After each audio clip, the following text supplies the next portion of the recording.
Hi there and welcome to today's episode. I'm Psaila. Today we're going to be speaking about the 5 critical steps to creating a buyer's guide. And that's right, a buyer's guide. Now, I believe that a buyer's guide is really underutilized, especially in Australia. Now, the reason I know this is, I get to study with some amazing people over in the US, and, guys like Joe Polish have spoken a lot about, which is probably one of the top internet marketers or marketers around the world, have spoken a lot about a buyer's guide. And every single time that I've applied them with my clients, it's amazing what a difference a buyer's guide can do for your business. And the reason being is, a buyer's guide is giving information to the end user, but it also puts you in a neutral position. So it doesn't put you like your, a typical, book or a guide that says, hey, buy my stuff, buy my stuff, buy my stuff, because we're the best. It actually gives really good, valuable information in order for the client to then make a decision whether they want to use your services or they don't. But most importantly, it puts you in a really good light with the client because you're actually giving great information and you're staying neutral.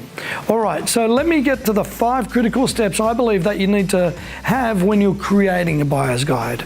Now, I'm going to break this down with headline and then a question. Cool. So the first thing is knowledge. And the question is, what does your reader of the buyer's guide, want to do with your product or service, or what are they looking for? So as an example, let's say if you're a real estate agent and you're looking at putting a buyer's guide for real estate, what is it that your client really wants? At the end of the day, what do they want to do? It's either they want to buy a house, or they want to sell a house, or they want to, lease a property, or there's somebody that has their property for lease. So in other words, you need to get really clear about what the end usage is for that, and this creates a level of knowledge around what you do and who you are. In other words, you're knowledgeable about saying, as an example, hey, Mr. or Mrs. Buyer or Miss Buyer, here's what I believe that you need to do. You want to, be accomplished in, getting this product and, buying this house and making it, pain-free and an enjoyable experience, and obviously getting it for the right price and the right location, everything else that comes from that. So knowledge, number 1, is important to demonstrate that from the, from the word go. Now, by the way, when you're putting a buyer's guide together, it doesn't need to be this, 50-page, report. 5-6 pages, like tops. It could be even less. So I like to say probably about 5 critical steps roughly that you want to have within your buyer's guide as well. Now, number 2, by the way, is education and credibility. And here's what I mean. The question that you need to ask yourself when you're putting this together in the buyer's guide is, what do they know, or what don't they know, most importantly? So there's a lot of these videos that you can check out on YouTube called Did You Know, right? And it gives you all these cool stats about stuff that most people actually didn't know. I've seen one on water, I've seen one on particular parts of science, I've seen one on guns, all these statistics that most people didn't know on, population size. So it's the same with you. So as an example, if you're putting together a buyer's guide and you're the pool shop, there's a lot of don't knows about people. Do I add the chlorine first, don't I? How do I get rid of the greenness in the pool? All these things maybe that your client didn't know, so you want to kind of list them. Now, by the way, I do like bullet point with a little explanation, I think, is the way to go. You don't have to be super overcomplicated. Number 3 is fear. In other words, what should they avoid? Now, by fear, what I mean is what you're trying to understand is with your client that's reading this, what fears do they have? What should they avoid? If you're, as an example, in the motor industry, maybe they should avoid things like where it just looks like the car's super cheap, or it's in $10,000 less than what all the other cars around, or they don't have a service record with it. Maybe there's no log books. People don't want you to do a, an inspection on it or any of these things. So you need to add in there, these are things that you should avoid when, maybe looking for a motor vehicle, if that's the buyer's guide that you're setting up and you are a motor dealer in the car industry already, right? So you want to make sure you kind of list, some people, do they have certain levels of licensing? Are they credible? Do they have on-site management, like mechanics involved and all of that type of stuff? So you want to be able to really have that for them to get really clear about what to avoid, right? important.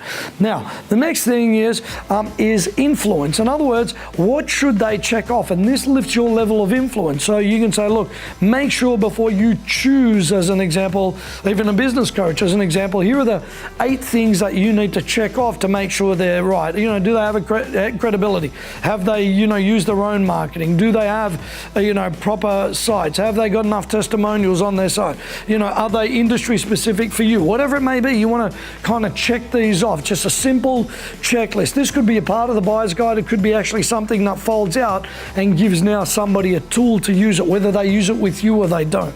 Yeah. And then the last part is a solution. In other words, what should they do next? So once they've got that buyer's guide, what should they do next? Should they contact, and you know, as an example, if it's investment broker, should they, once they've done all the checklists, should they go with that investment broker? Should they contact them?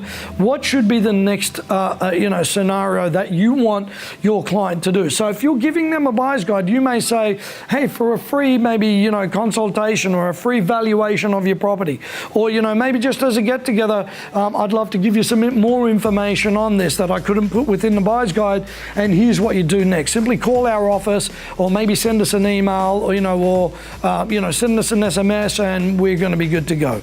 So these are the 5 steps. What is it that the buyer wants to do with your product or service? Number 2, what don't they know? Number 3 is what should they avoid in the scenario where they're looking for somebody like what you're trying to offer. Number 4 is what should they check off? What checklist could go with them to give them a little bit of an insight with a tool, something they can get their hands into? And then the last one is what should they do next? Now, a buyer's guide are really, really powerful. It positions you as a business owner as a neutral party, not somebody that's kind of going to say, hey, our stuff is better than everybody else's stuff. What you're doing is you're bringing industry experience and positioning you neutrally in order for then the client to make a favorable decision. Now, I can pretty much guarantee you that 90% of all the other people that are in your industry are probably not using a buyer's guide. So you're going to be unique by giving such an effective tool away to somebody to make a decision. And ultimately what you're after is for that person, to the prospect, to give you a call and start the conversation. I hope you enjoyed this, 5 critical steps on how to create a buyer's guide. I'm Psaila, and I look forward to seeing you on the upside.